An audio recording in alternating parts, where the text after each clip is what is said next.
내 영혼을 가득 채우는 말씀의 빛. 에베소서 4장 32절 말씀입니다. 서로 친절하게 하며 불쌍히 여기며 서로 용서하기를 하나님이 그리스도 안에서 너희를 용서하심과 같이 하라.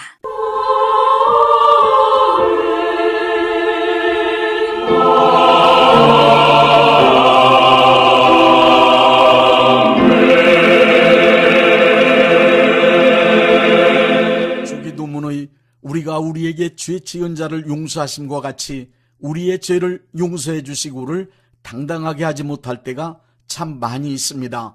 용서할 수 없는 미운 사람이 있어서 그렇습니다. 용서를 사전에서는 잘못한 것을 인정하고 뉘우치면 더 이상 책임을 묻지 않고 불쌍히 여기며 관대하게 대하는 것이라고 그 뜻을 간단하고 쉽게 설명해 놓고 있습니다. 그러나 나에게 깊고 큰 상처를 입힌 사람, 피해를 준 사람을 너그럽게 용서하는 것은 너무 힘들고 어려운 일입니다. 그럼에도 불구하고 결국에는 용서를 실천할 수밖에 없는 것이 우리 크리스찬입니다. 오늘은 용서에 관한 말씀을 함께 생각해 보겠습니다. 먼저 용서를 실천하는 사람이 경험하는 유익한 일 3가지를 말씀드리겠습니다. 첫째, 용서를 실천하면 행복한 인생이 됩니다.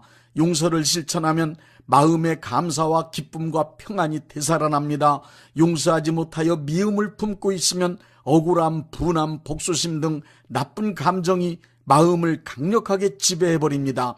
그렇게 되면 감사와 기쁨과 평안 등 좋은 감정이 마음에서 전혀 활동할 수 없게 됩니다. 삶을 행복하게 만들어주는 좋은 감정이 마음에서 활동할 수 없게 되고 분함, 억울함, 복수심, 원한 맺힌 미운 감정이 적극적으로 활동하게 되니 행복한 삶을 살 수 없습니다. 용서하지 못한 채 품고 있는 미움의 감정은 자동적으로 삶을 불행하게 만들어 놓게 됩니다. 용서하고 미움의 감정으로부터 해방될 때 병든 몸과 마음의 치유가 이루어집니다. 이때 감사와 기쁨과 평안의 감정이 마음에 충만하게 되어 행복한 삶을 살 수 있게 됩니다. 용서는 잘못을 저지른 상대방을 위해서도 필요하지만 그보다는 바로 나 자신의 행복을 위해 지극히 개인적인 관점에서라도 실천해야 될 일입니다.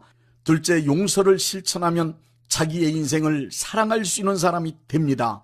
미운 사람을 향한 원한과 분노를 불태우며 복수를 꿈꾸는 사람은 주어진 현재의 모든 삶에서 아무것도 못하게 됩니다. 과거의 아픈 기억에 매달려 미워하기를 되풀이하느라 온전한 삶을 살지 못하게 된다면 그것은 마음의 병입니다. 용서하지 못한 미움은 분노를 끌어오르게 하여 현재 해야 할 일과 현재 누려야 할 행복을 파괴함은 물론 미래를 향하여 한 발자국도 나갈 수 없도록 만들어 놓고야 맙니다.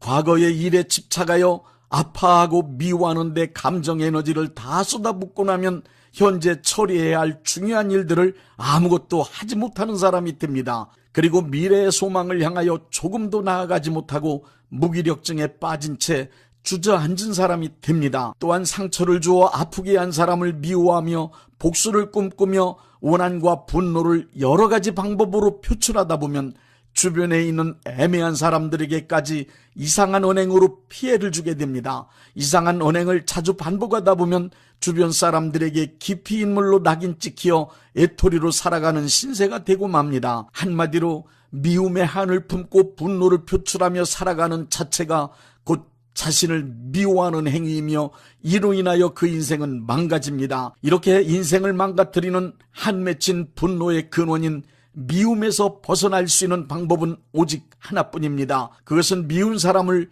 용서하는 길입니다. 심리치료에서 보듯이 병든 마음의 치료는 미운 사람을 용서할 때에만 이루어집니다. 미운 사람을 용서하고 원한과 분노에서 해방되면 자기 자신을 사랑하는 사람으로 변합니다. 자기 자신을 사랑할 수 있는 사람만이 주변에 있는 다른 사람을 진정으로 사랑할 수 있는 사람이 됩니다.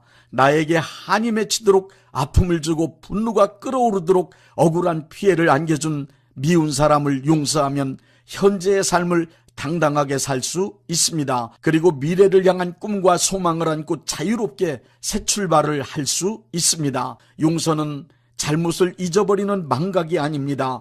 다른 사람에게 베푸는 자선도 아닙니다. 그런 의미에서 보면 용서는 남을 위해 베푸는 사랑인 동시에 자신에게 베푸는 사랑입니다. 셋째, 용서를 실천하면 모두 함께 하나님의 가족이 되어 서로 사랑하며 살아갈 수 있습니다. 용서 못할 미운 사람 때문에 가까운 길을 버리고 먼 길로 돌아서 다니는 경우도 있고 모임에 나가지 못하는 일도 있습니다. 사람이 너무 미워서 직장에 출근하기 싫은 경우도 있습니다. 학교에 가기 싫은 때도 있습니다. 용서되지 않는 미운 사람 꼴 보기 싫어서 다른 교회로 옮기고 싶기도 합니다. 가족끼리도 너무 미워서 한 집에 살 수 없는 경우도 있습니다. 미움이 심하다 보면 미운 사람을 닮은 사람도 싫어지며 미운 사람 주변 사람들 그리고 그가 좋아하는 모든 것까지도 싫어지고 미워져 멀어지게 됩니다. 미운 사람, 용서하지 못하는 사람이 많으면 많을수록 그는 좁은 세상을 사는 사람이 됩니다. 인간은 본질적으로 타고난 사회적 존재입니다.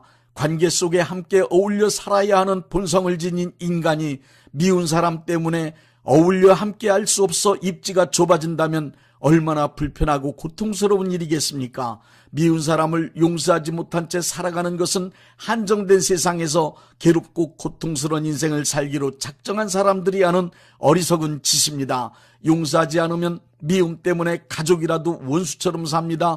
용서하면 원수 같은 사람과도 가족처럼 사랑하며 지낼 수 있습니다. 미움으로 깨어진 인간관계를 회복하고 모든 사람과 함께 어울려 사랑하며 살 수 있는 유일한 방법은 미운 사람을 용서하는 길 뿐입니다. 미운 사람을 용서할 수 있다면 그 사람은 이 땅에서 천국을 경험하는 사람이 됩니다. 미운 사람을 다 용서하고 감사와 기쁨과 평안이 회복된 사람은 어디에 살아도 누구와 살아도 무엇을 하더라도 그 삶이 아름다워질 수 있습니다. 용서하면 좁은 세상도 넓은 세상이 됩니다. 보이는 이웃을 사랑할 수 있는 사람이 결국 보이지 않는 하나님도 사랑할 수 있는 것입니다. 용서를 실천하는 세 가지 방법을 말씀드리겠습니다. 첫째, 예수님의 말씀에 순종함으로 용서할 수 있습니다. 요한일서 3장 15절의 말씀에 그 형제를 미워하는 자마다 살인하는 자라고 기록되어 있습니다. 용서하지 못한 채 간직된 미움은 죽이고 싶은 생각을 일으킬 만큼의 아주 나쁜 감정입니다. 미움은 살인의 동기이며 살인은 미움의 결과라 할 수 있을 것입니다. 그렇기 때문에 예수님께서는 우리 크리스찬들을 향하여 용서하는 사람으로 살아가라고 말씀하십니다. 마태복음 18장 21절부터 23절에 무한히 무조건 용서하라고 말씀하셨습니다. 베드로가 예수님께 질문을 합니다. 주여, 내 형제가 내게 죄를 범하면 7번은 용서해 줘야 되지 않겠습니까? 그 소리를 들은 예수님은 7번뿐 아니라 7번을 70번까지라도 용서하라고 말씀하셨습니다.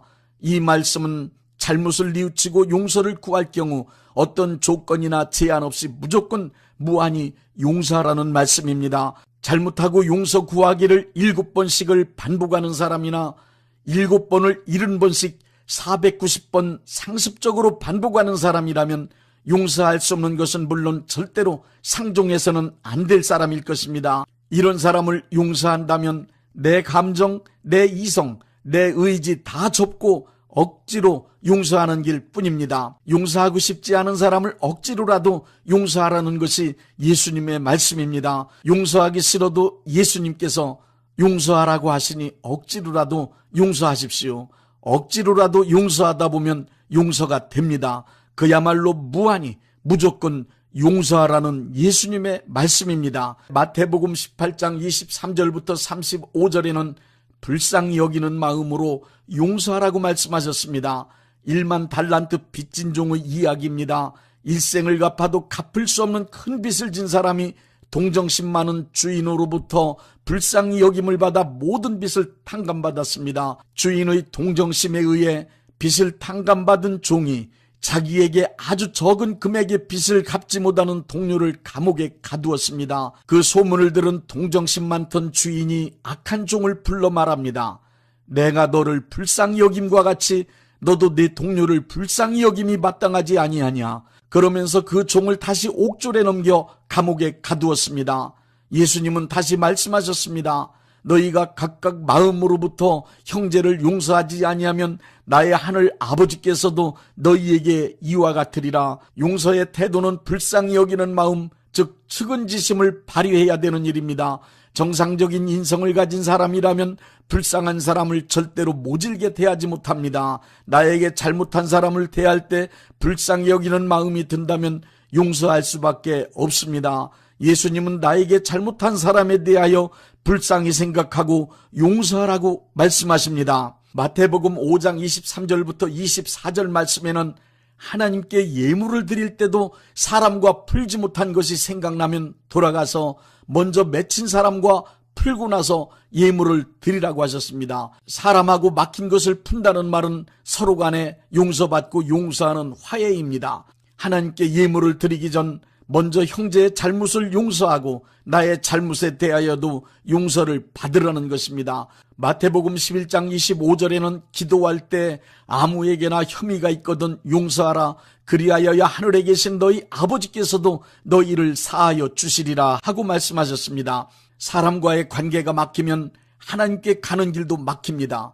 미워하며 원수처럼 지내는 사람이 있을 때 기도가 막히는 것은 우리 모두의 경험입니다. 사람과의 관계가 회복되지 않으면 하나님께 가는 길이 당당할 수 없습니다. 사람과의 관계에 막힘이 없어야 하나님과의 관계도 온전하게 이루어질 수 있습니다. 이웃을 용서하지 못하는 미움과 원한을 버려야 예배도 온전하게 드릴 수 있는 것입니다. 둘째, 하나님께 용서받은 은혜를 기억함으로 미운 사람을 용서할 수 있습니다.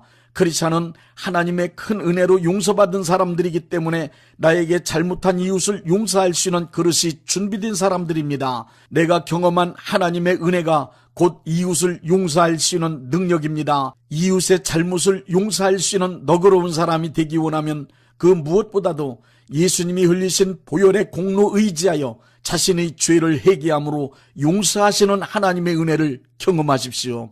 용서받은 은혜에 대한 감사와 감격을 간직한 사람은 아무리 미운 사람이라도 그를 진정으로 용서할 수 있습니다.